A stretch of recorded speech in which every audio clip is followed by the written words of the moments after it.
अरे अब कुछ मत पूछ विमला, लाख जतन करने के बाद भी महीने के आखिर तक हाथों में चमन्नी भी नहीं बच पाती। कभी अपने लिए कोई छोटी सी भी चीज लेनी हो तो 10 बार सोचना पड़ता है। तू सही कहती है, आमदनी तो बढ़ती नहीं, लेकिन दूसरी तरफ महंगाई दिन ब दिन बढ़ती ही जा रही है। राशन वाले का बिल, दूध वाले का उधार। अरे तुम औरतें बस इसी तरह जिंदगी भर रोती रहोगी। खुद के पैरों पे खड़े होने की सोचो, तब तुम्हें पैसों के लिए किसी का मुंह नहीं देखना पड़ेगा। अरे तू इतनी बड़ी बड़ी बातें कर रही है, तू ही बता दे हम क्या करें। हम औरतें चाहे तो कोई छोटा मोटा व्यापार कर सकती हैं, जैसे कि साड़ी बेचने का। सुधा की बातें सुन सब औरतें हंस पड़ती हैं। ना भाई ना, मेरे पति को ये सब पसंद नहीं है, वो तो मुझे मार डालेंगे। दूसरी औरतें भी विमला की बात से सहमति जताती है और साड़ी का व्यापार करने से मना कर देती हैं। अगले दिन सुधा अपनी सास से ये बात कहती है। बस अब यही काम रह गया था, सारा दिन यही सब सोचती रहती हो। अरे बढ़िया आई साड़ी बेचने वाली। तभी वहाँ सुधा का पति विवेक आता है। अपनी माँ की बात काटते हुए कहता है, अरे माँ, सुधा ठीक ही तो कह रही है। अगर ये साड़ियों का व्यापार करना चाहती है तो इसमें क्या गलत है। मुझे तो सुधा की बात पसंद आई। अरे मजाक है क्या व्यापार करना? अच्छे अच्छों की खटिया खड़ी हो जाती है। मैंने दुनिया देखी है।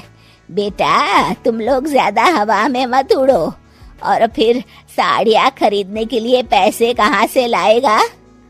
तुम उसकी चिंता मत करो माँ, मैं देख लूंगा। अगले दिन विवेक अपने एक दोस्त से कुछ पैसे उधार लेकर साड़ी के कारखाने से बहुत सारी साड़ियाँ खरीद लाता है। ये लो सुधा, तुम्हारा ऑनलाइन अकाउंट बन गया है। अब लोग घर बैठे तुमसे साड़ियाँ खरीद सकते हैं। ये तो बहुत अच्छी बात है। हाँ, और इतना ही नहीं, मैंने इसमें सभी नई डिजाइन की साड़ियों की फोटो भी अपलोड कर दी है। अब बस तुम देखती जाओ। कुछ दिनों के बाद। नमस्ते, मुझे सुधा जी से और मेरी बहू से तुझे क्या काम है? माँ जी, मैं सुधा जी से साड़ियाँ खरीदने आया हूँ। अरे बड़ा बेवकूफ है तू, इतना बड़ा मीना बाजार छोड़कर यहाँ साड़ी खरीदने आया है। तेरा ऊपर का कोई पेच ढीला है क्या? अरे माँ जी, आप नहीं जानती, आजकल ऑनलाइन का जमाना है, समय और पैसे दोनों की बचत होती है। तभी वहाँ सुधा आ जाती है। सुधा बिरजू को साड़ियाँ दिखाती है। क्या बात है सुधा बहन जी, आपके पास तो बहुत ही सुंदर सुंदर साड़ियाँ हैं।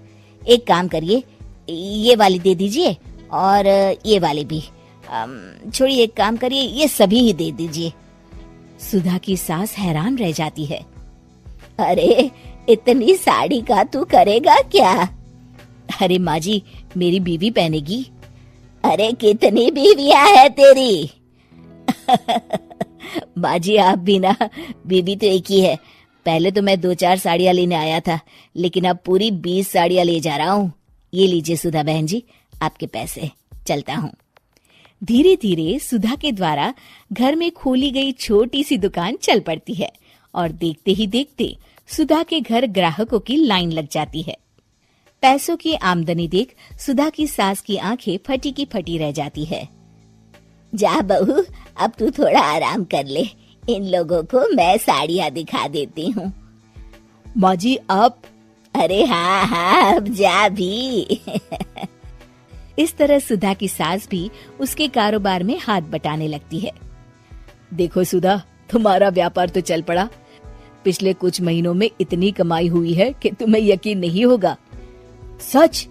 हाँ, और तुम्हें पता है माँ, दोस्त से लिया हुआ उधार भी चुकता करके अच्छे खासे पैसों की बचत भी हो गई है।